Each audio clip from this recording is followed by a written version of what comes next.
الحمد لله رب العالمين والصلاة والسلام على نبينا محمد وعلى آله وصحبه أجمعين وبعد.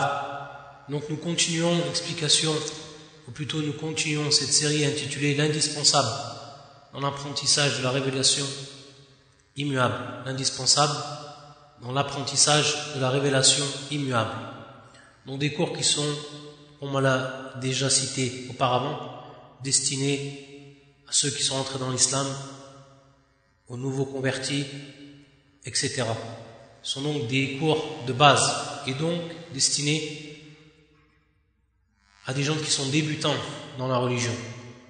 On a vu le cours dernier que dans l'islam, il y a des piliers concernant la foi, concernant l'iman. Et on a vu ces différents piliers de manière globale. Et on a détaillé le premier de ces piliers, qui était la croyance en Allah, au Seigneur, Allah subhanahu wa ta'ala, la divinité qui mérite seule l'adoration. Et on avait vu les points que contenait la croyance en Allah, qui était donc le premier pilier de ces piliers de la foi. Et aujourd'hui, Inch'Allah, on va continuer d'expliquer les différents piliers. Et afin de compléter ce qui a été dit la dernière fois sur ce qui concernait la foi en Allah Azza wa Jal, il faut savoir que parmi les bienfaits de la croyance en Allah, que lorsque l'on prononce La ilaha illallah, hadi shahada, qu'on a déjà expliqué, c'est-à-dire qu'il n'y a de divinité digne d'adoration qu'Allah, l'homme à ce moment-là, lorsqu'il rentre dans l'islam et lorsqu'il prononce cette shahada et qu'ensuite il accomplit ce qu'elle implique, l'homme il va abandonner le culte des hommes pour se consacrer au culte du Seigneur des hommes. Désormais, il ne sera plus asservi aux autres créatures par les sentiments de peur ou de vénération qu'il portait. Car l'homme, s'il ne se soumet pas à Allah, s'il n'a pas la croyance en Allah, automatiquement, il va au fond de lui vouer un culte à autrui, ou alors avoir des sentiments de peur. Cette peur, et lorsqu'on dit la peur, bien entendu, ce n'est pas la peur qui est dite naturelle. Lorsque l'on va voir en face de nous un ennemi, lorsque l'on va voir en face de nous une bête féroce, etc., le fait d'avoir peur, ça c'est une peur qui est naturelle. Mais lorsqu'on parle de la peur, c'est la peur qui rentre dans le domaine de la religion, le fait d'avoir une peur révérentielle, au fond de nous-mêmes, d'avoir cette peur de certaines créatures, de certains hommes, ou alors des idoles ou autres, tout ce qui va être adoré en dehors d'Allah Azza wa Jal. Et à ce moment-là, l'homme il va donc se libérer de tout ceci pour vouer un culte exclusif à Allah Azza wa Jal. Et à ce moment-là donc, il va réellement ressentir au fond de lui qu'il est sur la bonne voie, qu'il a réellement goûté à cette liberté qui lui permet uniquement, désormais, d'adorer Allah, la divinité unique.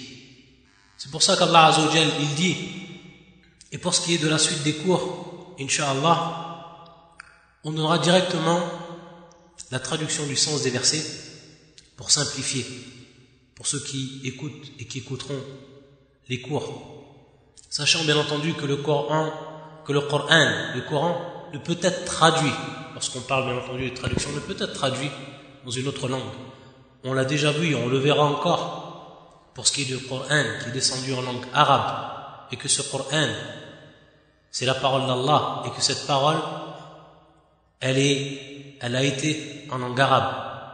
Allah donc a choisi cette langue pour son Coran, et donc le miracle du Coran et tout ce qui va faire l'éloquence du Coran, etc., etc., c'est bien entendu en langue arabe. Tout cela se retrouve dans le Coran, lorsqu'on dit le Coran, la parole d'Allah, en langue arabe. Donc, lorsqu'on dit traduire, c'est tout simplement traduire le sens des versets, c'est-à-dire la signification des versets, C'est ce qu'on va en réalité traduire. Donc c'est tout simplement une approche. Pour simplifier, on donnera à chaque fois cette traduction du sens des versets du Coran.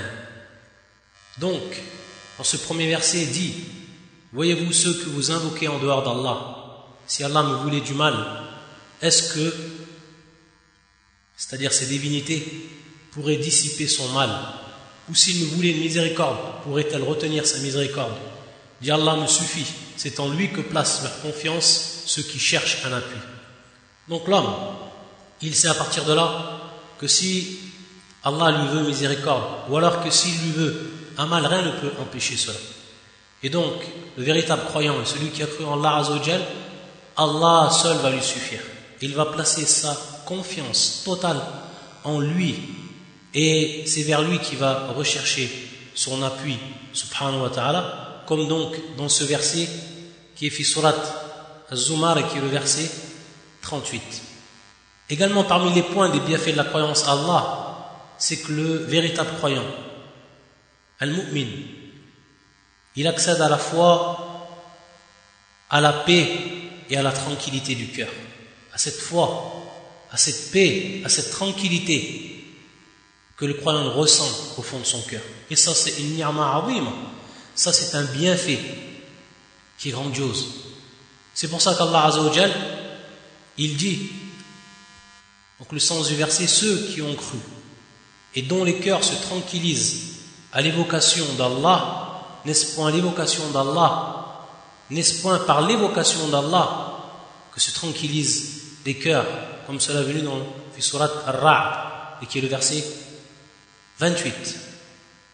Donc une véritable tranquillité du cœur, une véritable paix au fond du cœur lorsque l'homme il croit en Allah Azzawajal, et tout ce que cela bien entendu va impliquer. Également parmi les points de ses bienfaits, il va éprouver un sentiment de protection, car il sait qu'il dispose d'un abri vers lequel il peut se diriger à tout moment, et plus particulièrement dans les cas de malheur. C'est pour ça que Allah Azzawajal, comme dans le verset qui fait surat Al-Isra, qui est le verset 67, le sens est le suivant: et quand le mal vous touche en mer, ceux que vous invoquez en dehors de lui se perdent, puis quand il vous sauve et vous ramène à terre, vous vous détournez. L'homme reste très ingrat. Donc ce verset par rapport aux polythéistes, ceux qui donnaient des associés à Allah Azzawajal, lorsqu'ils embarquaient sur leur vaisseau de mer ou alors sur leur bateau, et que lorsque venait une tempête terrible dans la mer, à ce moment-là, de shidda, de malheur et de dureté, ils se retournaient vers Allah. Ils invoquaient Allah et ils délaissaient à ce moment-là ceux qu'ils adoraient en dehors de lui dans les moments de sérénité. Ceux que vous invoquez en dehors de lui se perdent, car ces idoles, ceux que vous adoriez avant ou en dehors de lui, ceux que vous adoriez en dehors de lui ne peuvent rien faire dans cela. Ils n'ont aucun pouvoir. Ils ne peuvent vous donner du bien comme ils ne peuvent vous écarter du mal. Donc à ce moment-là, au fond de leur cœur, les polythéistes le savaient. Ils se retournaient vers Allah dans ce moment-là. Puis quand il vous sauve, il vous ramène à terre, vous vous détournez. L'homme reste très ingrat. Et donc de par leur ingratitude et de par leur mécréance ancrée, ayadan billah, ils revenaient une fois qu'ils étaient sauvés donc à l'adoration de leur idole. Et ils délaissaient Allah, le Très-Haut, celui qui les avait sauvés. Donc on voit ici que le croyant, il éprouve un véritable sentiment de protection et qu'il se retourne vers Allah Azzawajal. Et comme il l'adore et comme il est constant dans l'adoration et dans le remerciement et dans la reconnaissance envers Allah Azzawajal dans les moments de sérénité, alors dans les moments où le malheur le frappe, il se retourne vers Allah, se dirige vers Allah et il le trouve répondant à ses invocations, subhanahu wa ta'ala. Donc c'est réellement un sentiment de protection que l'homme il ressent à travers cette foi qu'il a en Allah. Un autre point également, c'est qu'il connaît aussi un bien-être spirituel, car le but auquel il cherche à parvenir ne peut être atteint qu'après la mort, c'est-à-dire le paradis. Donc on va voir la personne qui va persévérer, le croyant qui va persévérer dans la recherche de cet objectif. qui va rechercher de manière absolue, qu'il ne trouvera que dans le paradis, en multipliant les bonnes actions et en faisant preuve d'une dévotion humble et sincère pour Allah Azza wa Jal. C'est pour ça que Allah, dans un verset du Coran, il nous demande, et comme on l'a déjà vu, ce verset qui est fait surat Al-An'am, qui est le verset 162, également le verset 163, où le sens dit, en vérité, ma prière, qul inna salati, c'est-à-dire ma prière, mes actes de dévotion, ou alors mon sacrifice, qul inna salati wa nusuki, ou alors le sacrifice, ma vie, ma mort appartiennent à Allah, Seigneur de l'univers, à lui nul associé, et voilà ce qu'il m'a été ordonné, et je suis le premier à me soumettre. Également, ce que le croyant il va bénéficier de par cette croyance en Allah Azza wa Jal, c'est qu'Allah il va lui faciliter le bien, al-khayr.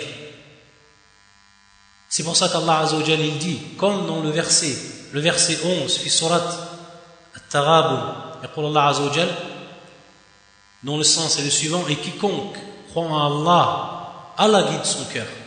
Allah est omniscient. Quiconque croit en Allah, Allah guide son cœur.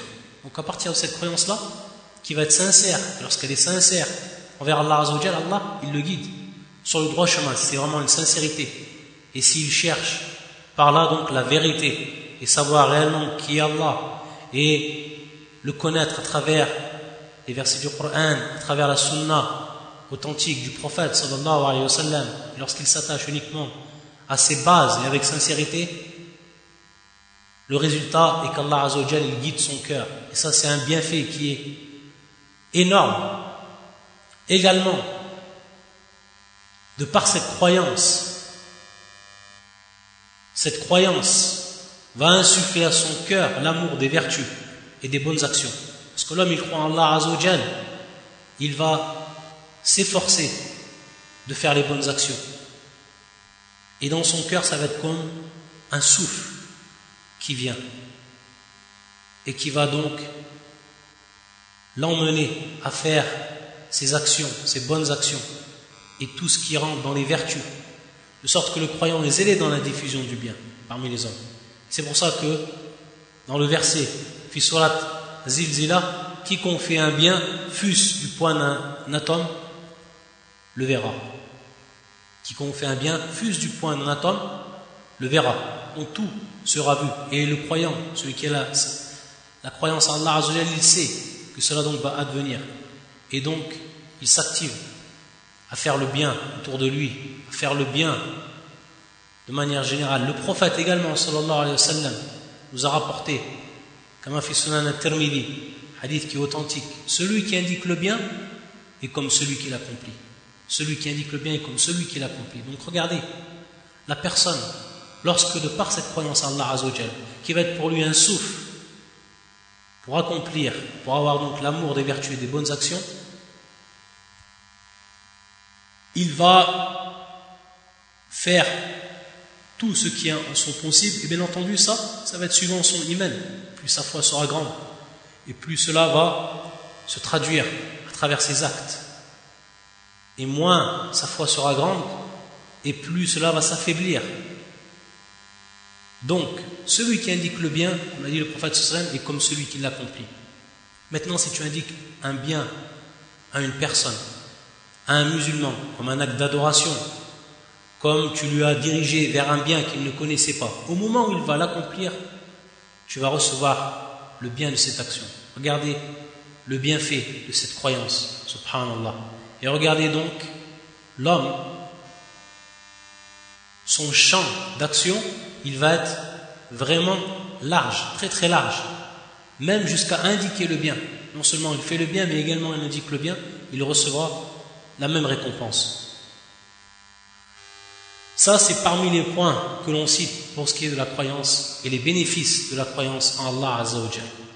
Ensuite, comme cela est venu dans le hadith de Jibril, lorsque Jibril, l'ange Jibril qui avait pris la forme d'un homme et qu'il est venu voir le prophète sallallahu alayhi wa sallam, comme cela rapporté par l'imam Muslim dans son authentique, et qu'il avait posé la question au prophète sallallahu alayhi wa sallam concernant l'iman, la foi, il lui avait donc informé le prophète sallallahu alayhi wa sallam et répondu à sa question en lui indiquant ce que l'on est en train d'étudier et qui est une base fondamentale dans l'islam, et plus précisément donc dans la croyance, c'est ce qui est al-iman bi arkan.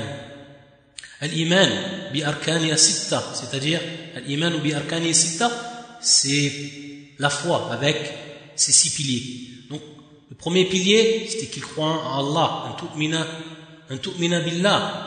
Et le deuxième pilier que le prophète sallallahu alayhi wa sallam avait indiqué, et c'est donc suivant l'ordre de ce hadith que l'on va continuer à détailler et à citer les piliers de la foi. Il a dit le prophète sallallahu alayhi wa sallam wa malaikati wal malaika, qui est un pluriel de malak, et qui sont les anges. Donc avoir la croyance aux anges. L'homme ne peut avoir une foi qui va être complète que s'il croit en ce deuxième pilier de la foi qui est la croyance aux anges. Une croyance ferme, comme il a cru en Allah. Car croire aux anges découle de la croyance en Allah. Et elle consiste, cette croyance, à croire qu'Allah possède des anges dont le nombre n'est connu que de lui seul. Des anges qui sont d'un très très très grand nombre, dont personne ne connaît. Seul Allah Azza wa Jal sait exactement le nombre des anges qu'il a créés, subhanahu wa ta'ala.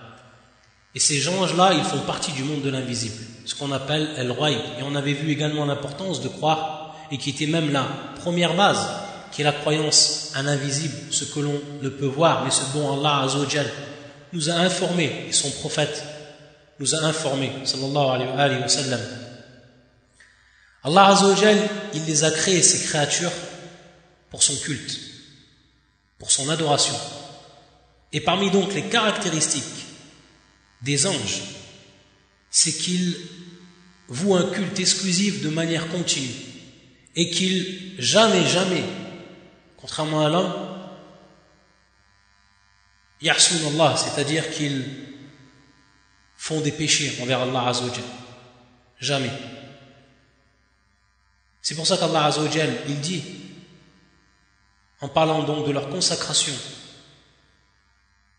qu'ils consacrent tout leur temps à vénérer Allah, à le glorifier et à le louer. Allah Azza wa Jal dit, comme dans ce verset, fi surat al-Anbiya, qui est le verset 20, Allah Azza wa Jal dit, dont le sens est, il exalte sa gloire nuit et jour et ne s'interrompt point, jamais d'interruption, toujours en adoration.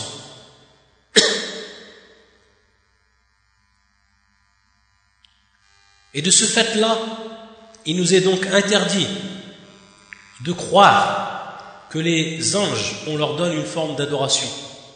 Ils sont uniquement là pour exécuter la volonté d'Allah Azza wa Jal en ce qui concerne l'organisation, la surveillance, la protection de cet univers, avec tout ce qu'il contient de créatures. Conformément à ce qu'il a décrété Allah Azza wa Jal, comme dans ce verset, fi surat An-Nisa, qui est le verset 172. Jamais le Messie ne trouve indigne d'être un serviteur d'Allah, ni les anges rapprochés de lui. Donc les anges, ils sont des créatures vouées à l'adoration d'Allah Azza wa Jal, et ils sont rapprochés de lui, et ils se soumettent à lui de manière pleine, complète. Et ce sont donc des serviteurs d'Allah Azza wa Jal. Et on ne peut leur vouer absolument point une des caractéristiques de l'adoration ou autre. Il les a créés, subhanahu wa ta'ala, pour qu'ils accomplissent les travaux qu'Allah leur a ordonnés. C'est pour ça qu'Allah il dit, dans le sens du verset, surat An-Nahl, qui est le verset 50, ils craignent leur Seigneur au-dessus d'eux et font ce qui leur est commandé. Ils exécutent les tâches qu'Allah Azza wa Jal leur a chargées. Ça fait partie de leur adoration qu'ils accomplissent les tâches qu'Allah Azza wa Jal leur a commandées. Et donc il est impossible qu'un des anges ne fasse pas ce qu'Allah Azza wa Jal lui a commandé. Et la preuve en est ce verset. Ils font ce qui leur est commandé. Ces anges, ils ont été créés de lumière. Parmi donc leurs caractéristiques, du point de vue de leur création, il faut savoir qu'ils sont de lumière. Et cela, c'est le prophète sallallahu alayhi wa sallam qui nous l'a appris. Comme dans ce hadith qui est authentique, qui est rapporté par l'imam Muslim, et dont le prophète sallam nous a dit les anges ont été créés de lumière. Les anges ont été créés de lumière, an-nur, ce qu'on appelle an-nur en arabe. Ils sont de lumière, mais ils restent invisibles par rapport à nos regards. Donc personne ne peut voir les anges. Sauf, et c'est une exception qui est faite, lorsqu'Allah Azza wa Jal leur enjoint de revêtir une forme visible. Et à ce moment-là, ils en auront donc la capacité, comme notre Seigneur l'a montré à propos de Jibril, c'est-à-dire l'ange Gabriel. On sait, comme le Coran nous l'a cité, et comme on l'a vu auparavant, pour ce qui est de notre prophète sallallahu alayhi wa sallam, lorsqu'il est venu auprès du prophète sallallahu alayhi wa sallam, il a demandé, il avait pris la forme d'un homme. Ça, c'est une des capacités qu'Allah Azza wa Jalla a donné donc aux anges, de par sa toute puissance, subhanahu wa ta'ala. Donc, lorsqu'il est venu au prophète sallallahu alayhi wa sallam, il a demandé à propos donc des piliers de l'islam, des piliers de la foi, à propos de l'heure, comme dans le hadith, le fameux hadith donc qui dit le hadith de Jibril, de Gabriel. Et on sait dans le Coran également qu'il est venu, cet ange-là, il est venu auprès de Maryam, sous une forme humaine. Donc c'est pour ça que dans ce verset, qui fait Surat Maryam, qui est le verset 19, et également le verset 17 et également le verset 19, où Allah Azza wa Jal a dit dans le sens, elle mit entre elle et eux un voile, nous lui envoyâmes notre esprit, c'est-à-dire Jibril, donc l'ange Jibril, qui se présenta à elle sous la forme d'un homme parfait. Elle dit, je me réfugie contre toi auprès du tout miséricordieux. Si tu es pieux, donc ne m'approche point. Il dit, je suis en fait un messager de ton Seigneur pour te faire don d'un fils pur. Également, et ça fait partie des exceptions, on sait que le prophète sallallahu alayhi wa sallam, il a vu Jibril sous sa forme réelle, c'est-à-dire sans même qu'il a pris la forme d'un être humain. Comme cela a été rapporté dans l'authentique de l'imam al-Bukhari. Il l'a vu comme Allah Azza wa Jalla l'a créé. Et on sait donc de par la description que nous a donnée le prophète sallallahu alayhi wa sallam qu'il avait 600 ailes et qu'il couvrait l'horizon tant il était immense. Subhanallah. Il couvrait l'horizon tant il était immense. C'est-à-dire le fait que le prophète sallallahu alayhi wa sallam l'a vu, il ne pouvait plus voir l'horizon tellement il était immense. Et ça, on verra que c'est un point également important pour ce qui est des bénéfices de la croyance aux anges.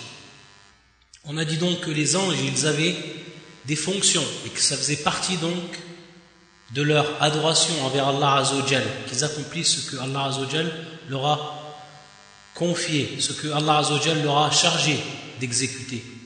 C'est pour ça donc, parmi ce que l'on sait et parmi ce qu'Allah Azza wa Jal nous a révélé comme nom parmi les anges et leurs fonctions, on sait que Jibril, donc celui qu'on a cité précédemment, celui qui est chargé de la révélation, lorsqu'il y a une révélation à faire, c'est lui qui en est chargé. Et c'est lui donc qui a transmis de la part d'Allah Azza wa Jal le Coran au prophète sallallahu alayhi wa sallam. Et c'est lui donc qui lui a appris le Coran et qui lui a fait réviser le Coran durant l'existence du prophète sallallahu alayhi wa sallam.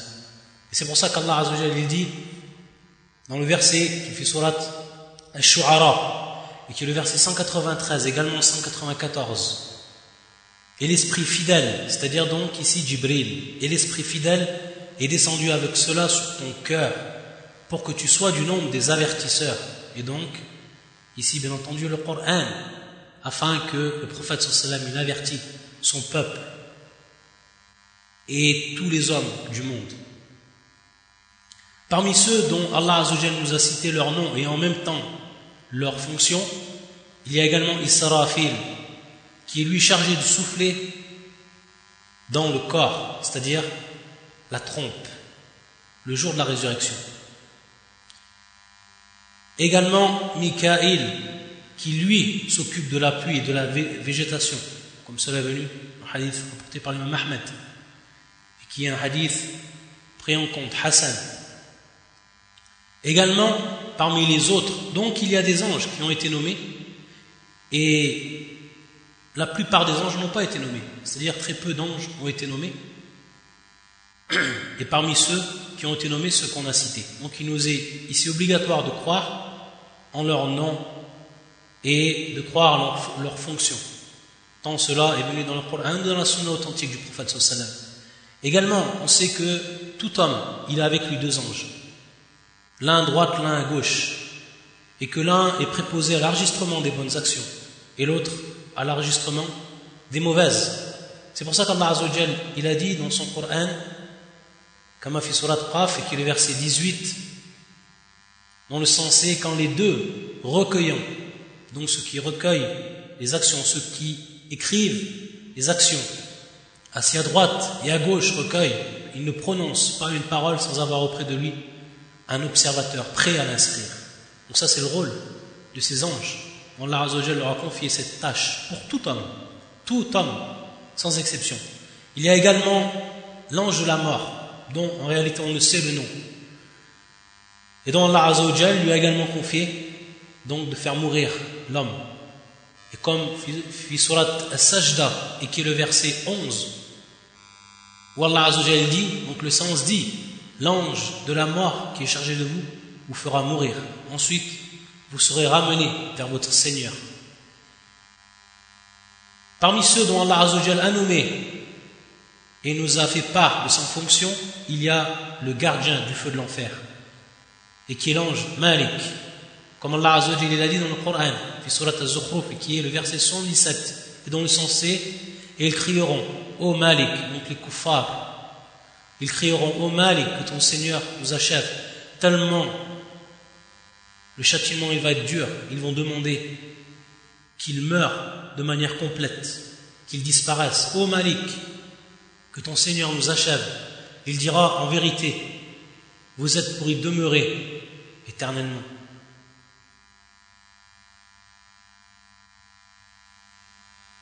Donc ça fait partie des exemples qu'on a donnés. Il y a donc d'autres anges qui sont chargés de protéger les hommes, d'accomplir également certaines missions. Donc nous avons une foi qui va être dite globale, c'est de croire donc aux anges et qu'ils sont innombrables, que seul Allah Azza wa Jal connaît leur nombre, qu'ils ont donc des fonctions et toutes les caractéristiques qu'on a donc citées de façon concise durant ce bref exposé. Et notre croyance qui va être plus spécifique par rapport à ce que l'on sait d'après le Coran et la Sunna, non de croire aux noms qui nous ont été transmis dans le Coran et la Sunna, également des fonctions bien précises de certains anges et d'autres encore. Et si on résumait pour ce qui est des points de Al-Iman bil Malaika, en résumé, il faut savoir donc que cela comprend 4 points. Croire aux anges, ça comprend 4 points. Le premier point, c'est la foi de leur présence. Donc al-iman bi wujudihim, la foi de leur présence. Ensuite, et le deuxième point, la foi de ceux dont on connaît leur nom, comme on l'a cité, à l'exemple de Jibril, Mikaël, Israfil, Malik et d'autres. Et ceux dont on ne connaît pas leur nom, bien entendu, on va y croire de façon globale. Le troisième point, c'est avoir la foi de ce que l'on sait et de ce que nous est parvenu comme information à propos de leurs caractéristiques. À l'exemple qu'ils ont été créés de lumière, à l'exemple de la description qui nous a été faite du prophète sallallahu alayhi wa sallam, de Jibril lorsqu'il l'a vu.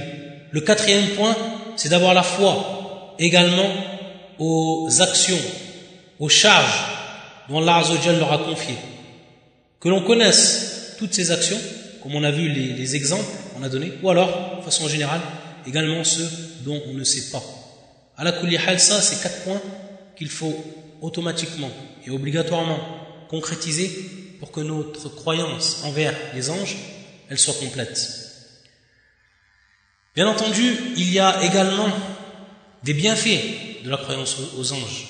Et parmi ces bienfaits, c'est que lorsqu'on croit aux anges, et la croyance aux anges permet donc d'avoir un aperçu de la grandeur d'Allah Azza wa Jal, sa puissance, subhanahu, et de sa capacité à tout dominer. Car la grandeur de la créature est un indice de la grandeur du Créateur. À l'exemple de Jibril, lorsqu'on sait la grandeur de cette créature, Alors comment est Allah subhanahu wa ta'ala? C'est-à-dire que par cette grandeur, une grandeur qui est immense, une grandeur qu'on ne peut concevoir. Donc ça nous donne un aperçu de la grandeur d'Allah Azza wa Jal. Comment il va être grand subhanahu wa ta'ala. Également, cette croyance nous encourage à accomplir de bonnes œuvres et à délaisser les actions blâmables, que ce soit donc en public et également en secret.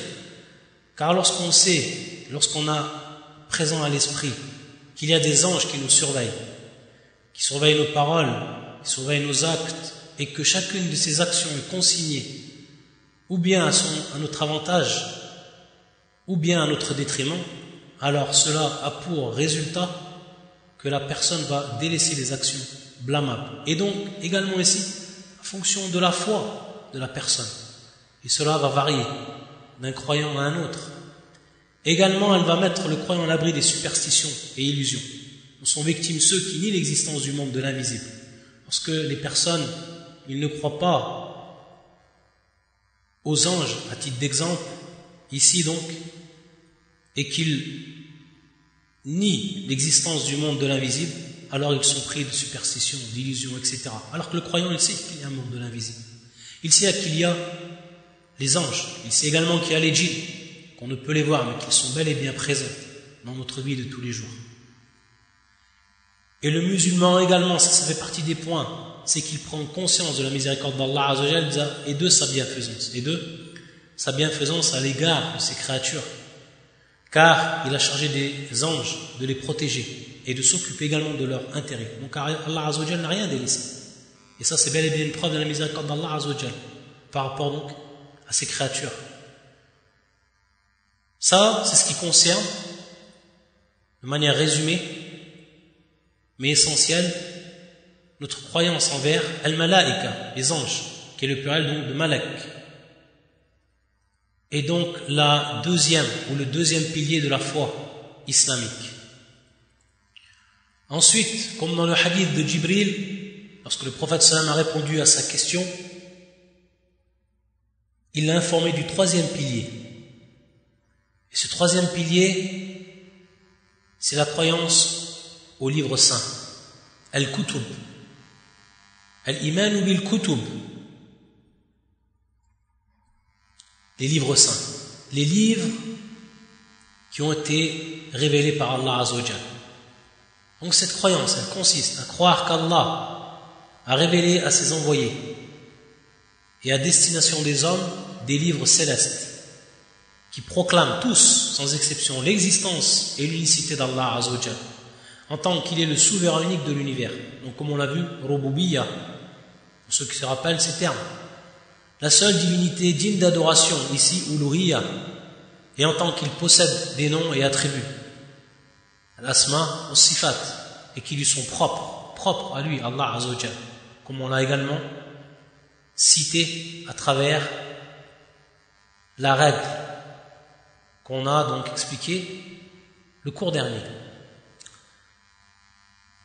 Et c'est pour ça qu'Allah Azza wa Jalla il dit, comme fi surat al-Hadid, et qui est le verset 25, dont le sens est, nous avons effectivement envoyé nos messagers avec des preuves évidentes et fait descendre avec eux le livre et la balance. Et fait descendre avec eux le livre et la balance.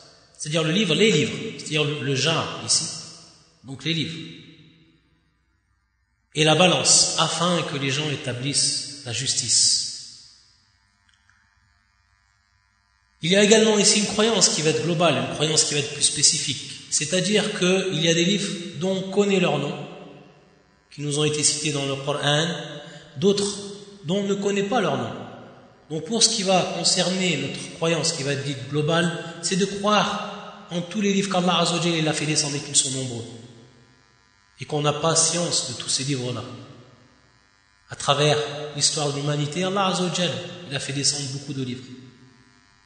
Donc de manière globale, on croit en tous ces livres, qu'ils sont bel et bien de la part d'Allah Azza wa Jalla, et qu'ils contiennent donc la parole d'Allah, subhanahu wa ta'ala. Et de manière plus spécifique, donc une foi qui va être plus spécifique ici, et qui va concerner ce dont on a science à travers ce que le Coran nous a cité. Et parmi ceux qu'on va citer, il y en a 5. Et ils sont au nombre de 5, ceux dont Allah Azza wa Jalla nous a fait part dans son Coran. Les premiers, les feuilles d'Ibrahim et de Moussa, Moïse. Donc le Coran, il évoque certains des principes religieux énoncés dans ces feuilles. Donc ce qu'on appelle Suhuf Ibrahim ou Moussa, les feuillets d'Ibrahim et de Moïse. C'est pour ça que dans le verset qui fait surat An-Najm, et qui est le verset 36 jusqu'à 41, dans le sens est, ne lui a-t-on pas annoncé ce qu'il y avait dans les feuilles de Moïse et celles d'Abraham, qui a tenu parfaitement, c'est-à-dire sa promesse de transmettre, qu'aucune âme ne portera le fardeau, le péché, c'est-à-dire le péché d'autrui, et qu'en vérité l'homme n'obtient que le fruit de ses efforts, et que son effort en vérité lui sera présenté, c'est-à-dire le jour du jugement. Ensuite, il en sera récompensé pleinement. Donc, les feuilles d'Ibrahim et de Moussa. Le deuxième, la Torah, c'est-à-dire la Torah. Il s'agit du livre qui était lui révélé à Moïse. C'est pour ça qu'Allah Azza wa Jalla il dit dans le verset qui fait surat Al-Ma'ida, le verset 44, dans le sens est, nous avons fait descendre la Torah dans laquelle il y a un guide et lumière. C'est sur sa base que les prophètes qui se sont soumis à Allah, ainsi que les rabbins et les docteurs jugent les affaires des Juifs, car on leur a confié la garde du livre d'Allah, et ils en sont les témoins. Ne craignez donc pas les gens, mais craignez-moi. Et ne vendez pas les enseignements à vil prix, et ceux qui ne jugent pas d'après ce qu'Allah a fait descendre, et voilà les mécréants. Pour ce qui est du troisième livre, ce qu'on appelle le Zabour, Az-Zabour, et qui est le livre qui était révélé lui à Daoud, dont Allah Azza wa Jalla nous a cité, comme fi surat An-Nisa, et qui est le verset 163. Et nous avons donné le Zabour à David, c'est-à-dire Daoud, à David, prophète David, alayhi salam. Ensuite, le quatrième, qui est l'évangile, le livre qui était descendu lui sur Isa. C'est pour ça qu'Allah Azza wa Jalla dit, comme dans le verset, surat Al-Ma'ida, le verset 46, et nous avons envoyé après eux Jésus, fils de Marie, pour confirmer ce qu'il y avait dans la Torah avant lui. Et nous lui avons donné l'évangile, où il y a guide et lumière, pour confirmer ce qu'il y avait dans la Torah avant lui. Et un guide et une exhortation pour les pieux. Ça, c'est les livres dont on connaît. Ici, bien entendu, il y a 4, et le 5e, et qui est descendu pour cette communauté, le 5e qui est, bien entendu, le Coran, et que le dernier des livres descendus par Allah Azza wa Jalla, et qu'il n'y en aura point d'autre après lui, pour cette commune, pour cette humanité. Donc il incombe aux musulmans de croire en l'existence et en l'origine divine de tous les livres célestes. Tous les livres, ceux dont on connaît et ceux dont on a patience. Mais lorsqu'on dit qu'on doit croire en l'existence et en l'origine divine de tous les livres célestes, que ce soit la Torah, que ce soit l'évangile, bien entendu, avant qu'ils aient été falsifiés, car on sait que ces livres ils ont été falsifiés par les juifs, par les chrétiens, ils ont été falsifiés. Mais avant, au moment où ils sont descendus, bien entendu, c'était bel et bien la parole d'Allah. Donc on le croit tel quel. Mais on ne doit pas, bien entendu, se confirmer à leurs préceptes. C'est-à-dire ce que contiennent ces livres, à l'exception du noble Coran. Car le Coran, il est venu. Et comme on l'a cité déjà auparavant, lorsqu'on a parlé du Coran, lorsqu'on a parlé du Coran, on a vu qu'il était donc venu pour abolir tout ce qu'il y avait avant lui comme livre.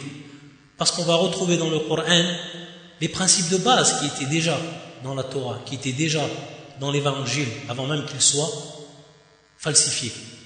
Et donc, à partir de là, ce n'est qu'un rappel pour ce qui est de l'enseignement du tawhid, de l'unicité d'Allah Azza wa Jalla, tout ce qu'il comprend et tout ce dont il en découle. Et que donc ce Coran, il a été révélé, ou que ces livres, ils ont été révélés pour une époque donnée, à un moment donné. et à l'intention de peuples précis, et qu'ils ont donc été abrogés avec la venue du prophète sallallahu alayhi wa sallam et l'avènement de l'islam. Et on sait que le Coran, il va évoquer par endroits le contenu de la Torah et de l'Évangile,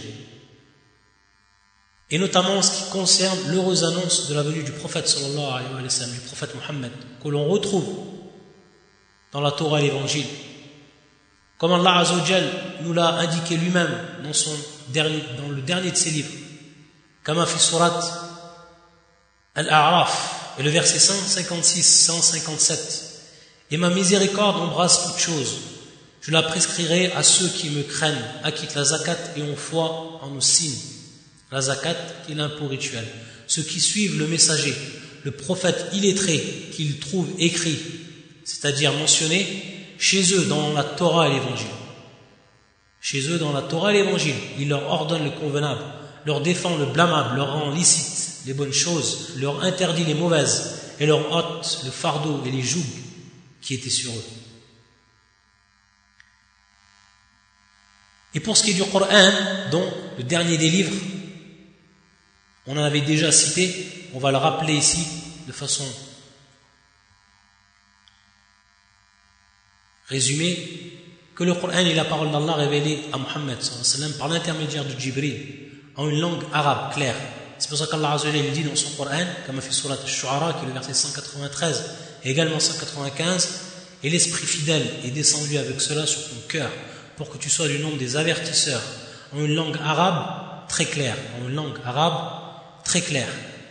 Et on sait la sagesse qu'Allah Azza wa Jalla, lorsqu'il a choisi cette langue arabe. Cette langue arabe, c'est une grande sagesse, car celui qui va connaître la langue arabe, qui va lire le Coran et le comprendre avec la langue arabe, il s'apercevra qu'aucune langue ne peut être comme cette langue arabe, et que Allah Azza wa Jalla, de par donc sa pleine sagesse, il a choisi cette langue, et ce n'est pas pour rien, pour faire descendre le dernier de ses livres, qu'il est également le dernier livre céleste révélé, confirmant ce qui était révélé dans les livres intérieurs concernant l'unicité d'Allah et l'obligation de l'obéir et de l'ordonner. Allah a abrogé pour lui ou par lui, Allah a abrogé donc par lui, par ce livre, le Coran, les livres précédents.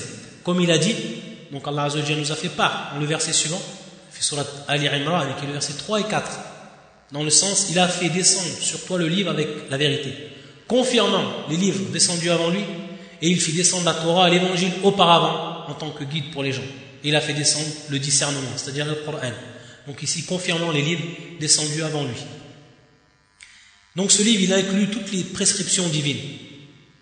Toutes les prescriptions divines. C'est pour ça qu'Allah Azza wa Jalla, il dit, comme a fait surat Al-Ma'idah, qui est le verset 3, aujourd'hui j'ai parachevé pour vous votre religion et accompli sur vous mon bienfait, et j'agrée l'islam comme religion pour vous. Donc un livre qui va être complet pour ce qui est des prescriptions divines. Et on sait que le Coran, il est expliqué par la sunna du prophète sallallahu alayhi wa sallam. Donc ce qui est venu de façon globale dans le Coran, le prophète sallallahu alayhi wa sallam nous l'a enseigné, que ce soit par rapport à comment faire la prière, etc. Également que ce Coran, il a été révélé pour tous les hommes et non pour un peuple donné. Que ce Coran, il a été révélé pour tous les hommes, ça c'est un point qui est fondamental. Comme cela a été le cas avec les livres célestes qui l'ont précédé. C'est-à-dire que Allah Azza wa Jalla, il a révélé pour tous les hommes, ce Coran, il a été révélé pour tous les hommes et non pour un peuple donné. Alors que les livres auparavant, ils ont été donc révélés pour un peuple donné. Comme cela a été le cas avec les livres célestes qui l'ont précédé. C'est pour ça qu'Allah Azza wa Jalla dit, comme fi surat Saba, qui est le verset 28, et nous t'avons envoyé qu'en tant qu'annonciateur et avertisseur pour toute l'humanité. Mais la plupart des gens ne savent pas. Et nous ne t'avons envoyé qu'en tant qu'annonciateur et avertisseur pour toute l'humanité. Et le prophète sallallahu alayhi wa sallam, il est envoyé avec le Coran. Il est envoyé donc avec le Coran. Donc il va de soi que contrairement aux messagers qui ont précédé, qui étaient envoyés à leur peuple, et dont leur livre était destiné à leur peuple, à partir de là, le Coran, lui, il est révélé pour tous les hommes. Également, ça fait partie plus précisément des spécifications dans le Coran, Allah le protège de tout ajout ou retranchement et de tout changement ou falsification. Et c'est ce qu'on avait déjà parlé et qui est en soi-même un miracle que depuis 14 siècles ce livre, une seule harf, c'est-à-dire une seule lettre n'a pu être falsifiée, n'a pu être changé, malgré ce qu'ont tenté à maintes fois les ennemis de l'islam. Jamais un Coran qui est protégé et dont Allah Azza wa Jalla a protégé à travers le cœur des hommes qui l'ont appris par millions, à travers générations. C'est pour ça qu'Allah Azza wa Jalla il dit, comme dans le verset fi surat Al-Hijr, qui est le verset 9, en vérité, c'est nous qui avons fait descendre le Coran et c'est nous qui en sommes les gardiens. Et donc, pour faire un résumé de cette croyance au livre Al-Iman bil-Kutub, donc les points ici que vont impliquer cette croyance, ils sont au nombre de 4, à titre de résumé de ce qui a précédé. Il faut donc avoir la foi, la croyance ferme que ce livre-là, ils ont été descendus de la part d'Allah Azza wa Jalla et qu'ils sont véridiques et que c'est bel et bien la parole d'Allah Azza wa Jalla. Le deuxième point, c'est que la foi, ou d'avoir la foi des noms qui nous ont été transmis, qui nous sont parvenus, à l'exemple de la Torah, à l'exemple de l'Injil, l'Évangile, etc. Le troisième point, c'est que l'on doit croire, avoir la foi de tout ce qu'on entend comme information à travers le Coran et ce qu'on a également entendu comme information dans les livres précédents du moment où ils n'ont pas été falsifiés. Le quatrième point, c'est-à-dire ce quatrième point, accomplir ou exécuter les lois qui y sont présentes tant qu'elles n'ont pas été abrogées, et que l'on doit se soumettre complètement à ces lois qui y sont présentes et dont on doit en être au fond, dans notre fond intérieur, satisfait. Ça, c'est pour ce qui est du quatrième point. Et bien entendu, on sait, pour ce quatrième point, que le Coran, donc, a abrogé tous les livres qui ont précédé, car il contient ce qu'il contenait, mais Allah Azza wa Jalla l'a rendu encore plus complet, car il est destiné, comme on l'a vu, à toute l'humanité et non à un seul peuple.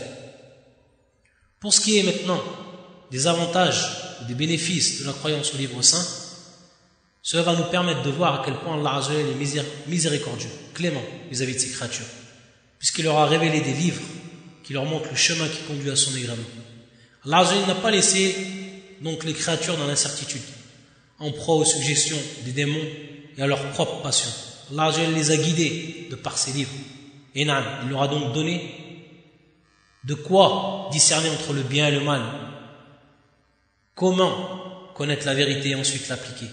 Ça, c'est une miséricorde et une clémence de la part d'Allah Azza wa Jalla qu'il a fait à l'humanité.